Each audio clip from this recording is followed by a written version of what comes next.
Mr Speaker. I call the Right Honourable Christopher Hipkins. Thank you, Mr Speaker. I move that the following words be added to the address. And expects over the next 3 years to see action on the cost of living pressure Kiwi families are facing, with inflation falling faster than Treasury's pre-election projections, interest rates falling, real incomes continuing to grow, near record low unemployment being sustained, the government's books being returned to surplus at least as quickly as previously forecast, the number of affordable homes built increased, all those on State House waiting lists being accommodated, significant reductions in crime, climate emissions continuing to decline, school attendance materially improving, rates of literacy and numeracy amongst 15-year-olds improving, and material improvements in the overall living standards of all New Zealanders. Mr Speaker, anything less than those things will mean that this government has failed to deliver on the promises that it made to New Zealanders. Mr Speaker, sitting and listening to the speech from the throne, I listened very carefully, hoping to see some shred of vision, some shred of hope for the future for New Zealanders. But what we heard was a plan to take New Zealand backwards. Repeated use of the words like stop, repeal, replace, reverse, disestablish. A plan to go backwards, not a plan to take New Zealand forward. What we also saw was a confused set of priorities, Mr Speaker. A government that has chosen to prioritise mega landlords over renters and first home buyers.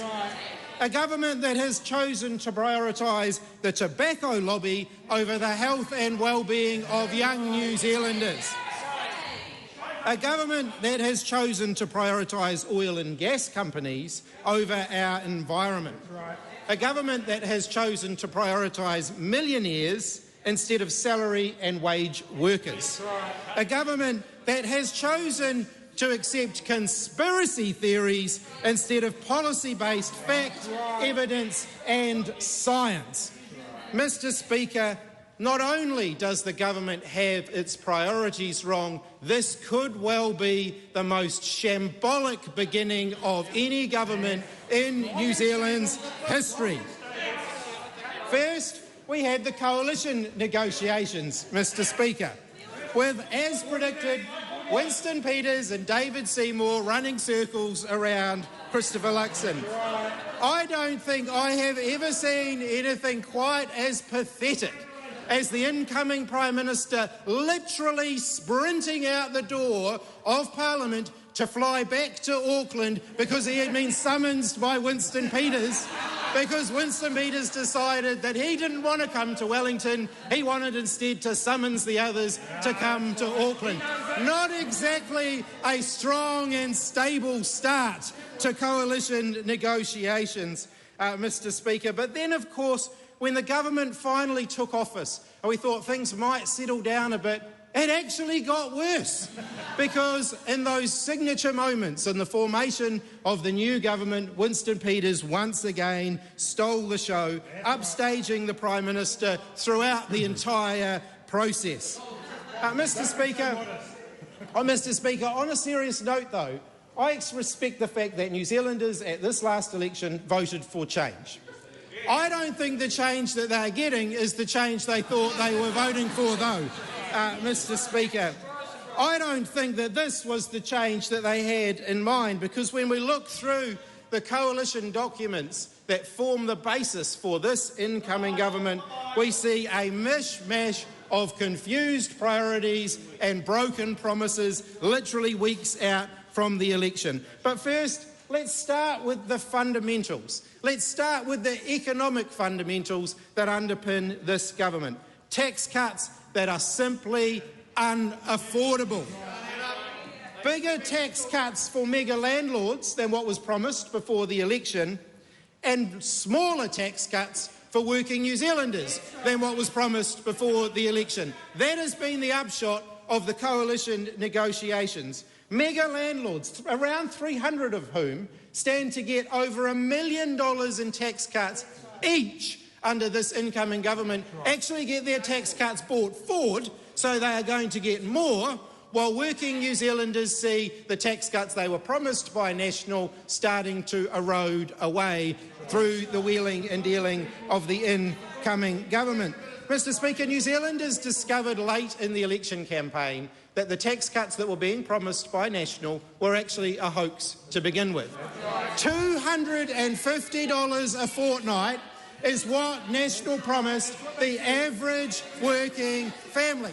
$250 a fortnight, and not up to. In fact, we can go back and we can watch the video. It was $250 a fortnight. But then we discovered late in the campaign that actually there was only about 3,000 families that were going to benefit from that. And for the rest of the country, it was going to be significantly less than that, and now we know it is going to be even less than what they were promised before the election. I do want to welcome one change, and I want to congratulate New Zealand First for the change, and that is the reversal of National's policy to allow foreign home buyers back into the New Zealand housing market. It was the wrong way to fund tax cuts. It made a mockery of National's claim for the last 6 years that tax cuts were affordable because they had to raise a new revenue source in order to pay for them. But also, it was a complete fiction that never would have raised the revenue that was promised. If anything, I think Nicola Willis and Christopher Luxon were relieved that New Zealand First drew a line through that one, because they were soon to be found out that it was simply a fiction. There was a reason why they never released their costings during the election campaign, because I don't think they actually had any. I don't think they actually had anything more than a few back of the envelope calculations that simply did not stack up. But, Mr Speaker, I think what New Zealanders will be shocked by is what they have replaced it with. The idea that more young New Zealanders should take up smoking in order to pay for tax cuts is morally reprehensible. I don't think New Zealanders thought that's what they were going to get. I don't think that's the change they were voting for when they voted at the last election. Mr Speaker, National's decision to wind back the smoke-free Aotearoa agenda is a disgrace to New Zealand as a country.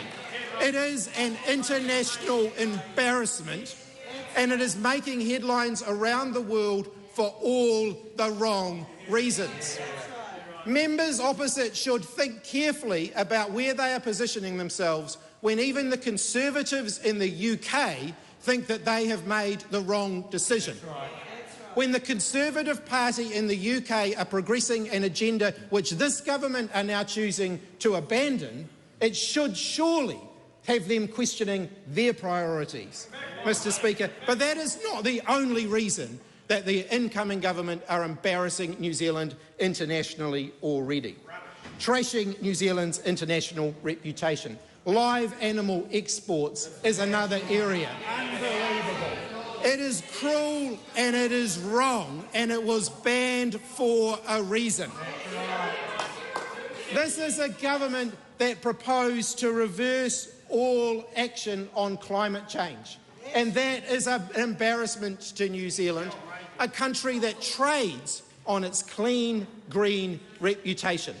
What we're seeing is a government that says that you can have all the emissions reductions and yet do nothing that's actually contributed to achieving those things. It is an embarrassment to New Zealand internationally. And let's then turn to the core of their promises during the campaign. There is no doubt that this was a cost of living election.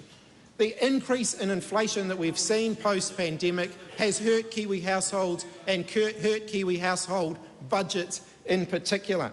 But what are we seeing from this incoming government? Will their policies that they have signed up to actually reduce inflation?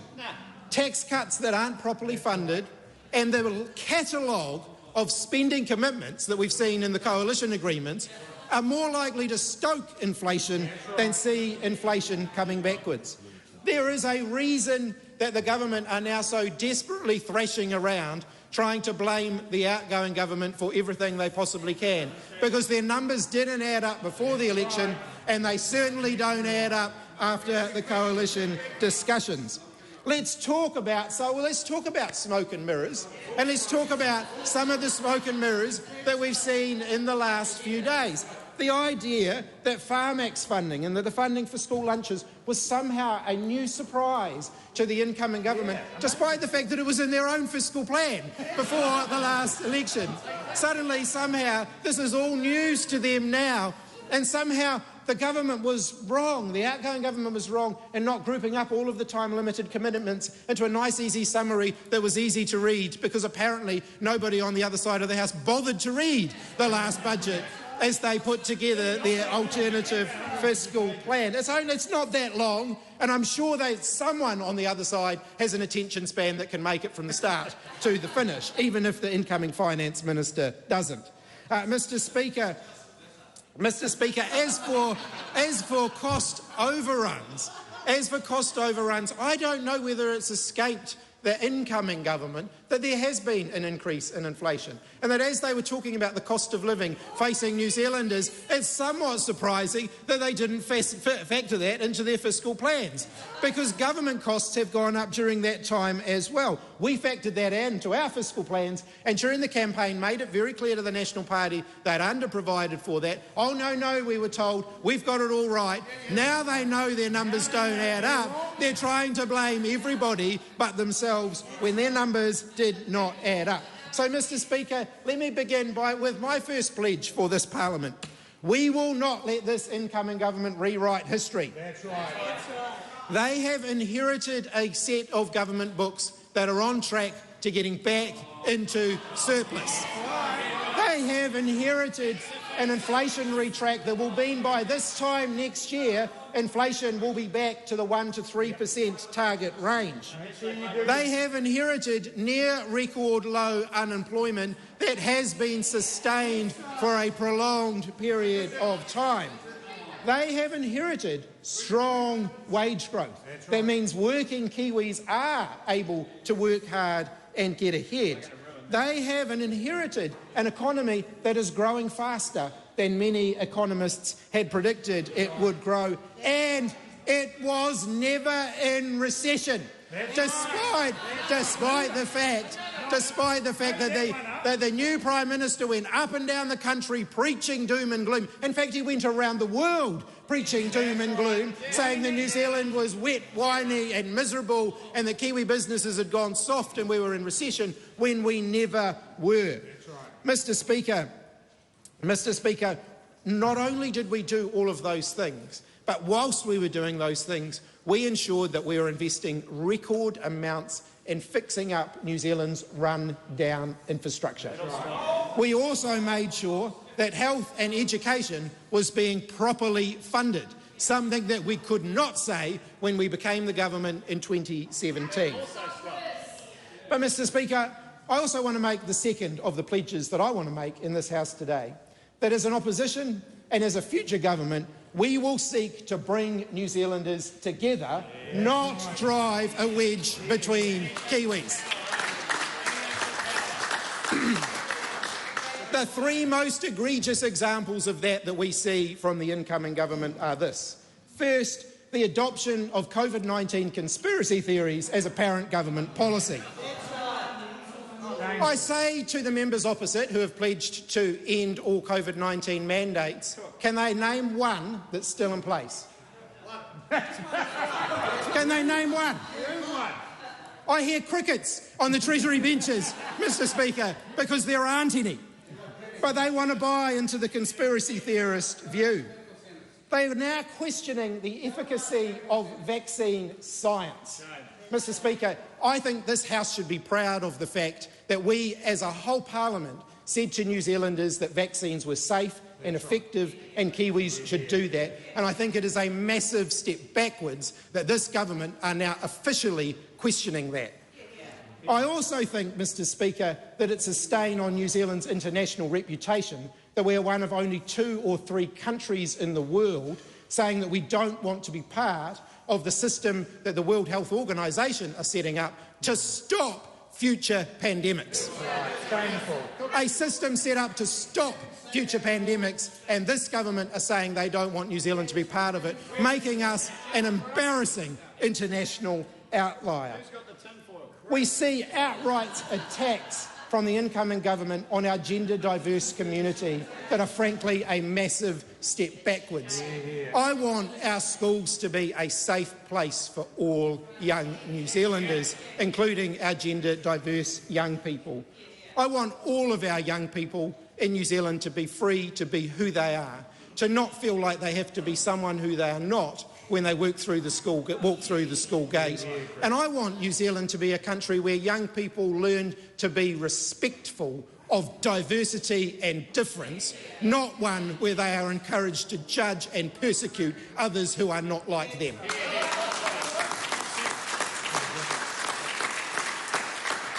But Mr. Speaker, perhaps the most egregious and divisive policies that we are seeing from this government are when it comes to issues around Māori. During my lifetime, Mr. Speaker, I'm very proud of the fact that New Zealand, under successive governments, blue and red, has made enormous progress towards righting some of the wrongs of the past, towards bringing New Zealand together, towards celebrating Māori culture and identity in ways that we haven't in the past. And I am very disappointed that, based on what we're seeing in the coalition documents of this government, this could be the first government in a generation to go backwards on those issues. Mr. Speaker, New Zealanders have nothing to fear from Māori thriving in New Zealand. When Māori thrive, all New Zealanders will thrive. I believe that Te Reo Māori is a taonga for New Zealand. We should be proud of it. We should celebrate it.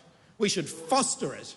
And we should encourage New Zealanders to take it up in greater numbers.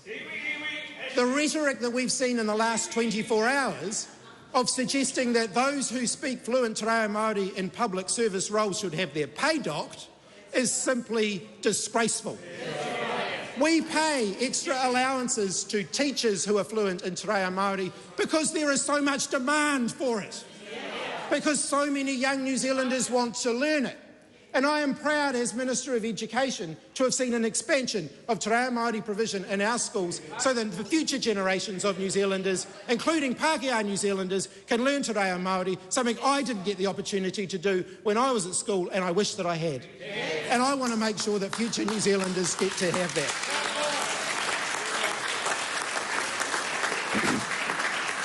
I say to members opposite that non-Māori New Zealanders have nothing to fear from a Māori health authority focused on improving the health outcomes for Māori New Zealanders. And we have nothing to fear from a by Māori for Māori approach. Mr. Speaker, this government, in their speech from the throne and in their coalition agreement, set out all of the areas where they want to take New Zealand backwards, very few where they want to take New Zealand forwards.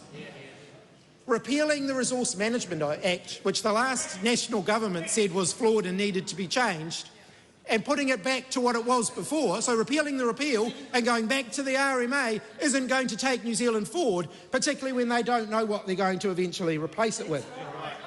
Dialling back workers' rights isn't going to take New Zealand forward. Removing fair pay agreements that had the potential to lift salary and wages for some of the lowest paid New Zealand workers isn't going to take New Zealand forward. Reinstating 90-day fire at will trials isn't going to improve the lot of working New Zealanders. And watering down contractors' rights will simply return us to the race to the bottom. I think one of the big challenges our economy faces in recent decades is that we've seen a decoupling of effort and reward. We actually have to make sure work pays. And this government wants to turn back the clock on all of the things that have seen rising incomes for working New Zealanders. Mr. Speaker, another area where the government want to take us backwards, tragically for New Zealand today, but even more tragically for New Zealand tomorrow, is in the area of climate change. This government inherit a climate emissions reduction profile that is trending down for the first time in New Zealand's history and has been for the last 3 years. And yet, what they want to do is remove the three things that have actually contributed to that reduction. They want to abolish the Climate Emergency Response Fund, They want to abolish the government investment in decarbonising industry. They want to abolish the clean car rebate, all examples of things that will take New Zealand backwards, that will turn back the clock on our effort to combat climate change, and they have nothing to replace those things with. It's all hollow rhetoric, greenwashing, if you wanted to call it that, which is actually going to see New Zealand's climate profile getting worse again. Right.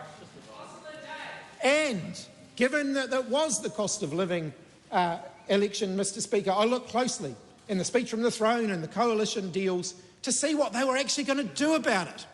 And there's very little in there that's actually going to help New Zealanders to tackle the rising cost of living, particularly given the things that are in there are likely to keep inflation and interest rates higher for longer. Mr. Speaker, they're off to a shambolic start, but sadly there is a lot more to come. I am looking forward, for example, to seeing New Zealand First's response when the ACT Party brings the legislation to the House that they have promised and that New Zealand First have pledged to support, to repeal changes to the Overseas Investment Act that the last coalition government introduced at the behest of New Zealand First, to introduce the national interest test into the Overseas Investment Act. I know New Zealand First. I'm not sure they were fully awake at that part of the discussions where they literally signed up to that and said that they were going to vote in favour of repealing the provisions in the Overseas Investment Act that they want to put in place in the first place. Mere detail, Shane Jones says. I think we'll hear a bit of that in the next little while, Mr. Speaker. I look forward to hearing what New Zealand First has to say about rail investment, given that the incoming national government have made very little provision for any increased investment in rail. And I know that that's something that matters a lot to them. Although I did notice Nicola Willis railing against the increase in the cost of of replacing the inter-island ferries. Fortunately for her, she could speak to the minister who initiated the replacement of the inter-island ferries. He's sitting 2 seats down, the Right Honourable Winston Peters, who kicked off the procurement process for the replacement of the inter-island rail ferries. Of course, we know that the New Zealand First Party say they want to increase the minimum wage, while the ACT Party say they want to have it frozen. So I'm sure that's going to be an interesting debate around the Cabinet table. It will be very interesting to see where they land on forestry conversions, Mr. Speaker, given New Zealand First seem to want more of it for forestry and ACT and National seem to want less of it. I'm looking forward to seeing them progressing their legislation on the Kermadex after 6 years of complaining about the lack of progress on that under the last government. Don't give in so early, Shane, Mr. Speaker. Although there'll be a few people saying haere when New Zealand First vote in favour of bringing back 90-day trials, something they voted in favour of removing in the first place, and actually some tenants saying haere when they bring back no-clause evictions for tenants, something again New Zealand First previously voted to abolish. And New Zealand First, of course, have also signed up to reintroduce charter schools, something they spent 9 years in opposition being vehemently opposed to. Mr. Speaker, ultimately it is a government that wants to take New Zealand back. But I do want to, given this is my first contribution in this House, take a moment to say thank you, because whilst this marks the beginning of the new government, it does also mark the end of the last government. And I want to take a moment to thank New Zealanders for their support over the last 6 years through some extraordinary challenging circumstances, to thank all of those staff who worked for us in the beehive, who now find themselves seeking other employment, one of the perhaps more brutal parts of this democratic process. I do want to take a moment to say thank you to all of them for their contributions, and I do want to take a moment to reflect on what they helped us to achieve in that 6 years that we were in government, because it does very much set the context for what this government is inheriting. More New Zealanders in work than ever before. We have the highest rate of Kiwis in jobs, with a 69.8% employment rate, having created 281,000 new jobs during our time in government. Mr. Speaker, I'm proud of the work that we did to close the gender pay gap, and I hope, all politics aside, that is work that will continue under the incoming government, because it is simply wrong that for generations women have been paid less than men for doing work of the same value. We have made significant progress in closing the gender pay gap, in resolving historic pay equity claims. I hope that work will continue because I believe that it must. Mr. Speaker, we extended free doctor's visits to 14-year-olds. We extended paid parental leave to 26 weeks. We significantly increased health funding, including to Pharmac, and we abolished prescription charges that resulted in 3 million free prescriptions for New Zealanders, something that I believe stopped New Zealanders ending up in our emergency departments with avoidable illnesses because they weren't getting the medication that they needed. We significantly increased the pay for our public sector workers like nurses, like doctors, like teachers, like police, like firefighters. We introduced new options for mental health support, including 1 million free access and choice mental health sessions, and I hope that the momentum on those things will continue. I hope that the momentum that we had in rebuilding our apprenticeship scheme continues, Mr. Speaker. 274,000 New Zealanders benefiting from free apprenticeships and targeted trades training. I hope the work that we started to rebuild our schools and hospitals will continue. 2,200 more classrooms, 3,800 more teachers, mana and mahi and programs like that helping to get young New Zealanders into work and into education and training. 1 million free and healthy school lunches, 77,000 fewer children living in poverty. Emissions in New Zealand falling for 3 years in a row, record levels of renewable electricity generation, 110,000 low-income Kiwi households getting cheaper power bills because of the Warmer Kiwi Homes scheme. A 70% increase in the number of electric vehicles on our roads. When we became government in 2017, just 2% of the cars coming into the market were electric or hybrid vehicles, and as we leave office, that is 37%, a huge improvement. We've been replacing coal boilers across the country with renewable energy sources. I want to highlight the key work of David Parker and Damien O'Connor, our trade ministers, two of the most successful trade ministers in New Zealand's history.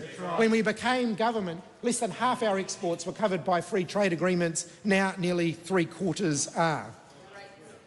The work that we have done in public housing deserves particular mention. 13,000 new public homes under our government since 2017. The work that we did to put extra police on the beat, 1,800 extra police on the beat under our government. 1,800 extra police on the beat under our government. Firearms reform, including the introduction of the firearms registry, something that the New Zealand Police have asked for a long time. Record investments in transport, including fixing a record number of potholes over the last year, completing legacy infrastructure projects like Transmission Gully that were left in a heck of a mess by the outgoing national government, Mr. Speaker. And I want to say that I'm very proud of our track record in delivering for Māori and delivering for Pacific New Zealanders. And on that last note, Mr. Speaker, I want to say that Pacific New Zealanders are a growing and significant part of the New Zealand economy, a growing and significant part of New Zealand society, and I think it's telling that the incoming government didn't mention them once in the speech from the throne today.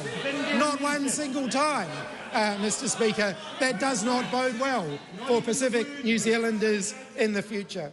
So, Mr. Speaker, we leave government proud of our track record, committed to holding the incoming government to account, concerned about the direction that they are taking New Zealand in, which is backwards on all of the important measures that should be important to New Zealand's future, and absolutely resolved, Mr. Speaker, that for the first time in New Zealand's history, this will be a one-term national government.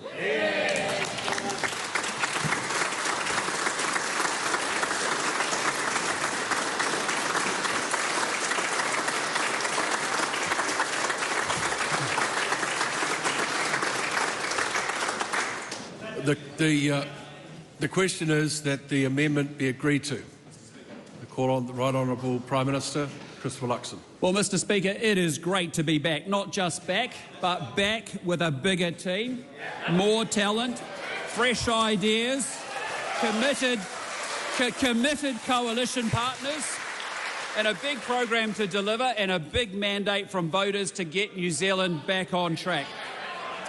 And I want to say, speaking of more talent in National, before I go further, can I say thank you to both James and Katie for those outstanding and inspiring maiden speeches. James, I am moved to know that both your parents were watching here in this space today. And having met both of them, I can only imagine their pride. And you are the embodiment of the belief on this side of the House that education can change lives. And I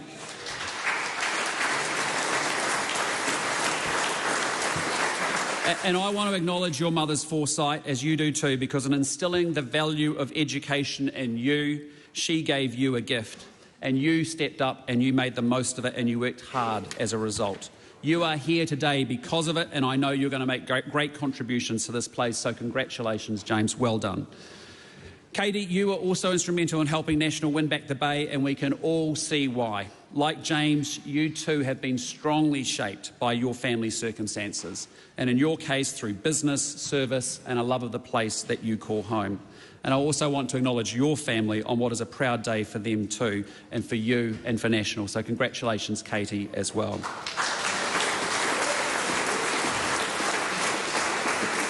And Mr. Speaker, James and Katie's paths to this House have been very different, but their values, I believe, are very similar.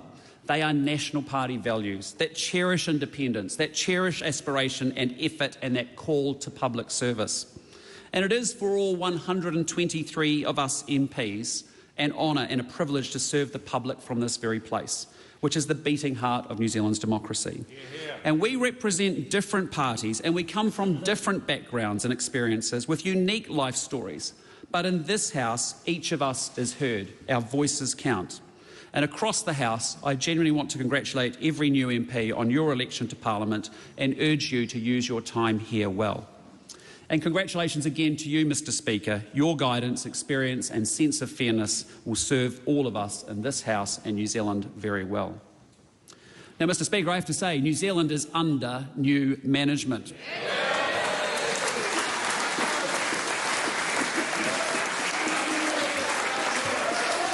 And we are here because people believe that we are the parties that can get things done. That's why you elect parties on this side of the House. And just like there are laws of nature and just like there are laws of physics, there are laws of politics. Because if you want lower tax, you vote for us. If you want the government books managed well, you vote for us. And if you want to create more opportunities for everyone, you vote for us.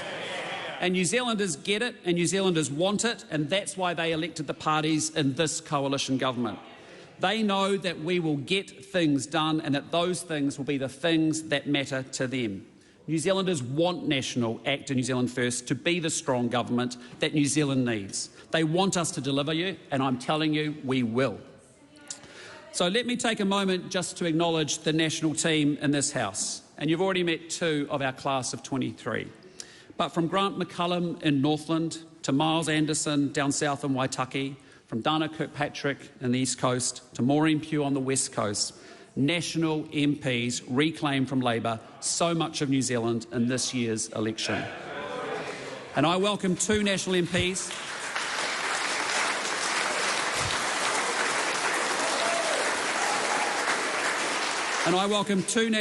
who are here for a second turn, Northcote MP Dan Bidwar and Paolo Garcia.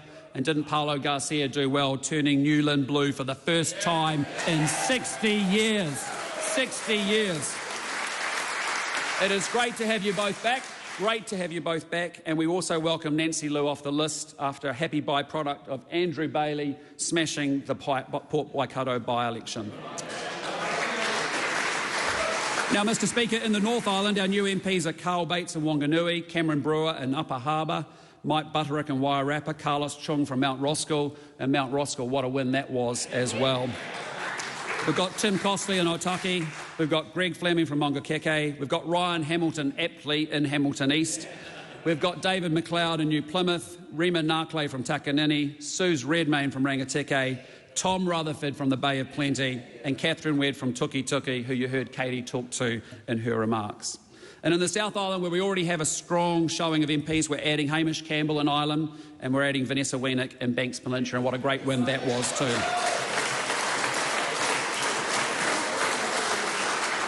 And on top, there are all the returning MPs, some now with seats that they've won back. And I want to say congratulations to you all. It was an excellent election for National, but the pledge of the coalition government is that whether you voted for us or not, we will govern for you. And I do also want to take this opportunity to welcome back to Parliament the expanded ACT and also New Zealand First teams. Thank you for sharing National's commitment to doing the practical, the important things that will make this a better country for all New Zealanders, to growing the economy, to governing with common sense and to making people's lives easier. We are the parties with different priorities and different concerns, but there is a strong alignment on our core values, like believing in the dignity of independence, and that if you work hard in the best country on planet Earth, you should be able to get ahead. And I have to say I am looking forward to working together with our three teams, putting New Zealand's interests first as we deliver our shared policy program. Now, on this side of the House, we all came to politics to make a positive change for the country that we love, we are proud of, and that we see so much potential in. And we are going to manage the economy well. Now that we've rescued it from Labor, we'll nurse it back to health. We will ease the cost of living. In fact, we've already started. We will restore law and order. The coalition parties separately and together as a government are absolutely committed to offenders facing real consequences for their crimes and are committed to New Zealanders feeling safe in their homes, in their businesses and in their communities. We are going to get public services working better, because when you care about people, and we care deeply about people, you don't just wring your hands and look anguish and spout rhetoric. Looking anguish doesn't take an hour off an emergency wait list in an emergency department. You need to actually get stuck in, sort it out, and actually get things done to make the difference. We are about attitudes on this side of the House, not platitudes. It's our attitude to public money is to respect the people who actually earn it. And we're going to do that by letting the people who earn it keep more of it. Because that part of that they hand over in tax, we will spend on helping New Zealanders get ahead and on making this great country even better. And with better education, more support for the stretched health workforce, better and faster roads, less red tape, more renewable energy and more initiatives to increase New Zealand's prosperity so that we can all get ahead. We're about increasing incomes and outcomes. And I have to say I've had many impressive briefings already with very good senior public servants in the past few days. And when they come in with their good ideas for actually achieving what the government wants, I say to them, that's great, but how do we do it faster? Because good execution matters, and that's measured by results and it's measured by outcomes. But, Mr Speaker, the first result I actually want to talk about is the election result, and specifically Labor's. Because the swearing-in yesterday was my very first day in the House on the government's benches, and the view from here is actually still of Labor, but now there's just a lot fewer of them. And I have to say, Mr Speaker, what we just now heard from Chris Hipkins was not righteous indignation. Yeah, it was not righteous indignation. It was not righteous indignation, it was ritual humiliation. Because I got to say, Chris Hipkins started the last term with 65 MPs, and he's starting this one with 34. Think about it, Chris Hipkins started the last term with the biggest majority in MMP history in New Zealand, and is starting this one with one of the most humiliating defeats for the Labor Party. And I have to say, Chris Hipkins and Grant Robertson, they started this last term with everything that they needed, They started the last term with everything they needed to actually set up a political dynasty for a decade, and they squandered it. No reason they should have been in power for 10 or 12 years. They didn't make it. They squandered the opportunity that they've got. And I recall when he lost Meka Whaitiri and he said he didn't know where she'd gone. Well, he's lost around 30 MPs. He's lost 30 MPs. But he knows where they are. He knows where those 30 MPs are. They're out looking for jobs. And I have to say, they're not bad people, but they served in a very bad government. And New Zealanders saw it, and New Zealanders paid for it, and New Zealanders kicked them out. And make no mistake, Labor earned its loss. It worked hard for it. Labor wasted time, they squandered public money, and they made this great country and its people miss out on opportunities. MPs on that side of the House put Labor ideology and dogma ahead of New Zealand's interests, and New Zealand punished them for it. And let it be a reminder to all of us in this House that we are actually here to represent the people and their needs. That's what we're here to do. So I have to say, Labor is sitting over there wondering who to blame for them going from 65 MPs, the most ever in the history of MMP in this country, to the 32 uncomfortable people over there with survivor's guilt that I see opposite me. We've got 2 new MPs, and I say congratulations.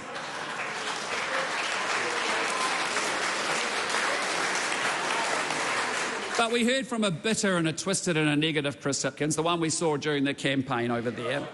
But you can see he's sitting over there asking the question, how has he survived when nearly half of his caucus lost their jobs under his leadership? Why is he still here when so little was achieved and so little was delivered? Why is he still here? Why is he still here after squandering and decimating an absolute majority in just 3 years?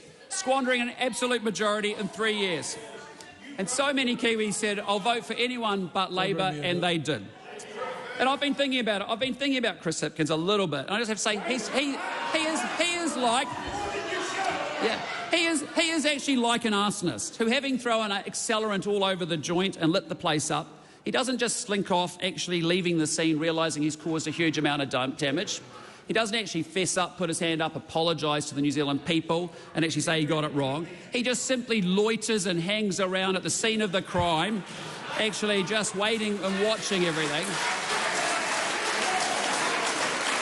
And meanwhile, the good news I've got to tell you is the fire brigade is showing up and we're going to deal with it. That's what's going to happen. But you have to ask the question, why is he here? And then Grant Robertson, he's also got survivor's guilt, and he's sitting there saying, why me?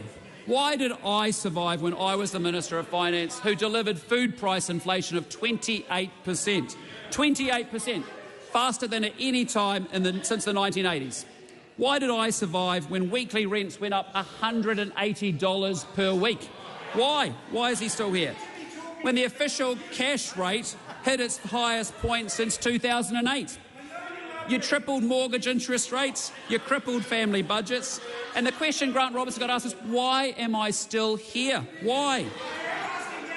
Why is he still here after spending more, borrowing more, taxing more, and delivering worse outcomes? He's got nothing to show for it. And so we're asking the same question. Why, having done such a terrible job, is he still here? Ginny Anderson probably isn't asking herself why she survived, because self-reflection may not actually be her thing. But she should be asking, why is she still here? Because crime got a lot worse on her watch and Kiwis feel a lot less safe on the streets and in their own neighbourhoods. Aisha Viral, she should also have survivor's guilt because we know so many health outcomes went backwards under Labor.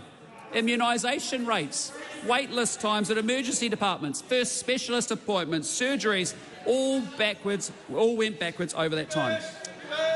So let me just, in the spirit of being supportive, help Labor with where they went wrong, because we heard a diatribe from Chris Hipkins and some revisionist history going on, but let me just give you some help.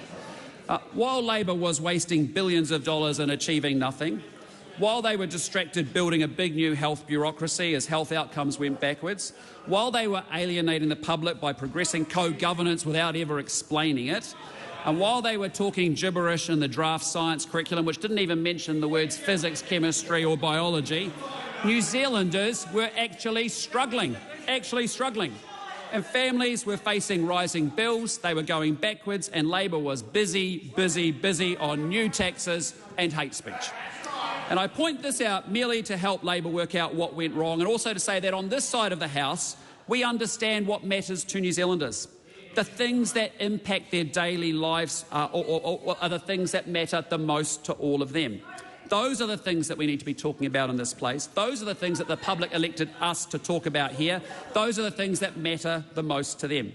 And along with the billions of dollars of wasted public money, there was the cabinet chaos, the underperformance everywhere, and New Zealanders' fear, genuine fear, that they could lose their homes. And don't tell me it wasn't so, because I spoke to those people on the election campaign. And I listened to them, and I literally held the hands of some of them, like that small business owner who was trying so hard, but her business was going under and she hadn't told her team yet because those families depended on those incomes.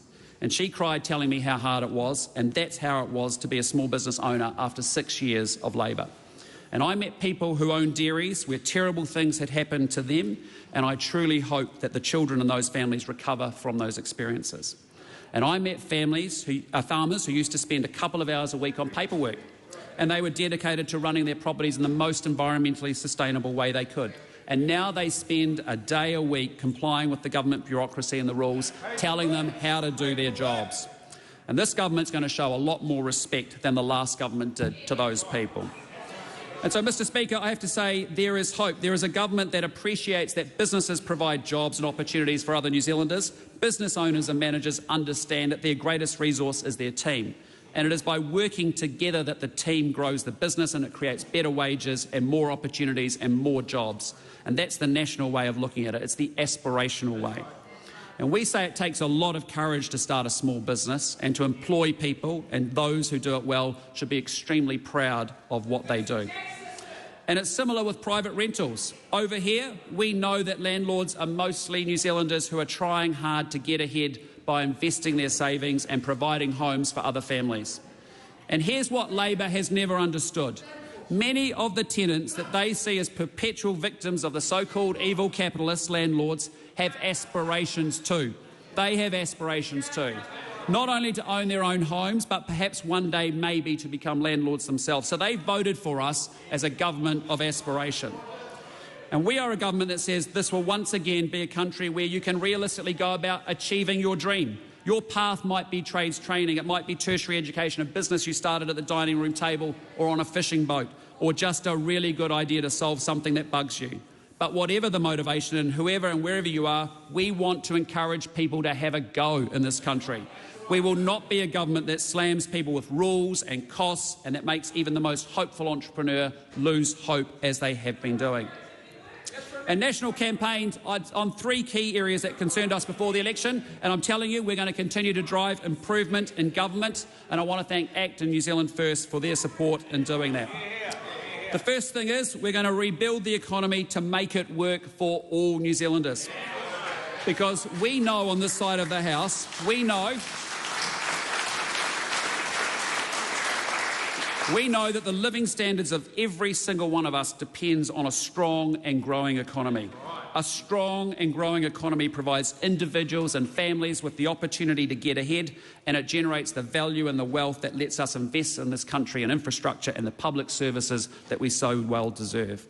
And on the other hand, when the economy stagnates, as it has for the last 6 years, things become harder for more of us. And that's what we've been left with by Labour, an economy in a mess where high inflation has wreaked havoc on people's budgets, where the price of food, housing and groceries has risen faster than wages, meaning so many Kiwis have been going backwards, where interest rates have had to climb to eye-watering levels to try and put the lid back on inflation. But inflation has become so entrenched and embedded from 6 years of reckless, wasteful government spending that the Reserve Bank is already foreshadowing rates will have to stay higher for months to come. And that is Labour's legacy, and it's felt most keenly by anyone with a large mortgage, which they had to take on after the record increase in house prices under Labour. And it's a legacy felt by families and workers who are struggling to make their paycheck stretch for another 2 weeks. And it's for those people that we promise to work. It's for those people that we will be better than our predecessors. We will stop the wasteful government spending and get the books back in order, because we know that every dollar the government spends had to actually be earned by someone going to work and working hard. And that's why Simeon Brown has already instructed officials to stop work on the ridiculous $16 billion Lake Onslow pumped hydro scheme. When we've said we're going to stop doing things that are stupid and wasteful, we mean it. There's more of that coming, because people who are working out there in the rain, or people who are cleaning our offices here late at night and paying their taxes, expect us to treat that money carefully, just like they would themselves, and you didn't do it. We're going to let them keep more of their own money to encourage and reward hard work and to help ease the cost of living so that life gets a little bit easier for workers and families. And let's be clear, Labour should have adjusted tax rates a long time ago. That would have actually been the fair thing to do, but they had such an insatiable appetite and an addiction to spending. They wanted more and more of the public's money, and they took it off people who deserve to be paying less tax, not more. We're going to cut red tape because we actually want to make life easier, especially for small businesses and especially for farmers, but also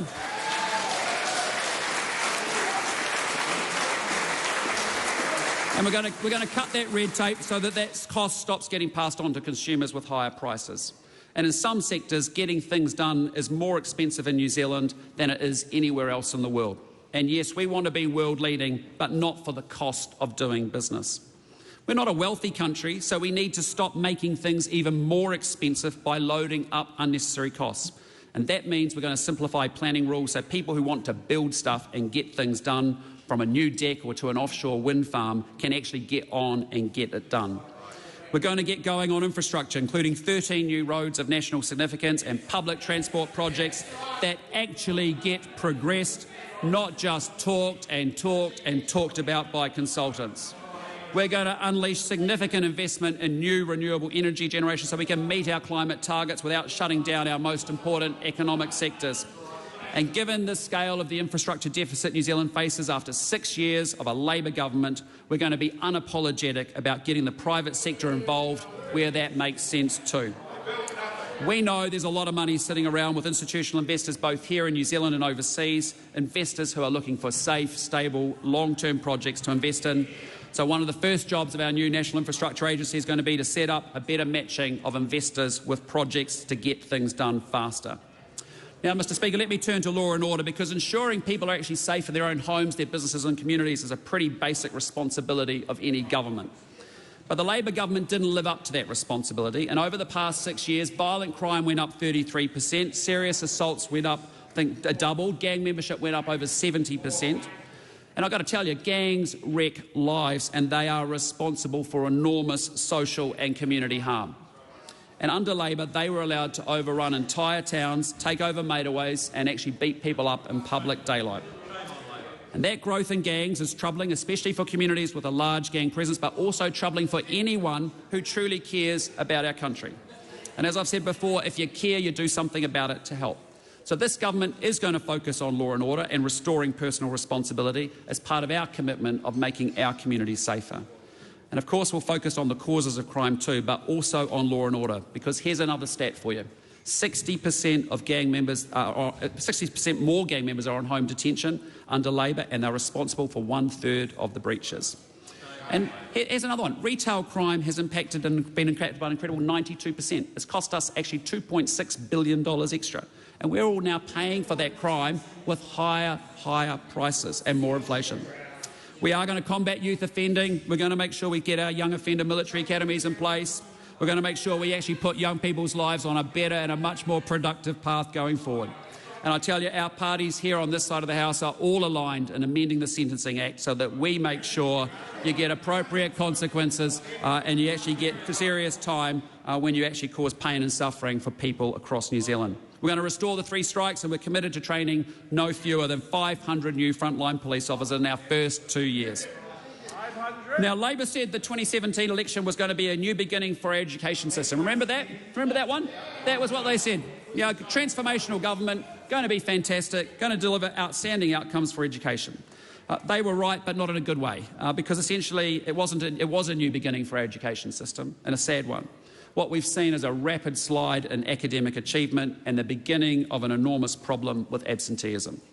And around 40% of our kids are not attending school regularly. I mean, that is startling and shameful, absolutely shameful. And just last night we had the shocking and more sad news, not surprising, that actually in the PISA test, which is how countries are benchmarked against each other, in reading, maths and science, New Zealand has slid even further. And in all 3 of those subject areas, our results are the worst that they've ever been. And that is Labour's legacy in education, and that is Chris Hipkins' legacy as Education Minister for 5.5 years. All talk, all rhetoric, lots of hiring of bureaucrats, no delivery, no outcomes. And I am determined we are going to turn it around, because every pupil, whether they're Māori, non-Māori, urban, rural, whoever they are, wherever they hope for, needs for the education system to do better by them. And Mr Speaker, our results in health have also declined. There is just so much for us to do, and we're up for it. We are going to boost the health workforce, encourage nurses and midwives to stay, train more doctors. We're going to focus on results, and because results matter, they save lives. Mr Speaker, we are delighted to be back with a big team. We are delighted to be back with a big program and big ambitions for New Zealand at home and overseas. New Zealand has everything it needs to be successful, and now with a government committed to making it happen. And New Zealanders can be positive about the future. And change won't be easy and it won't be quick, because Labor has left us a lot to repair and to rebuild, and the books are not in good shape. But I tell you, there's nothing that can't be done by a government that actually knows what it's doing. There's nothing that can't be done when we don't put New Zealanders first. That's what this is about. This government's going to do. That's what we're going to do. It's what we came here to do. Our team is in place. Our partners are ready. The people have given us the mandate, and we are ready to go to work. Thank you very much.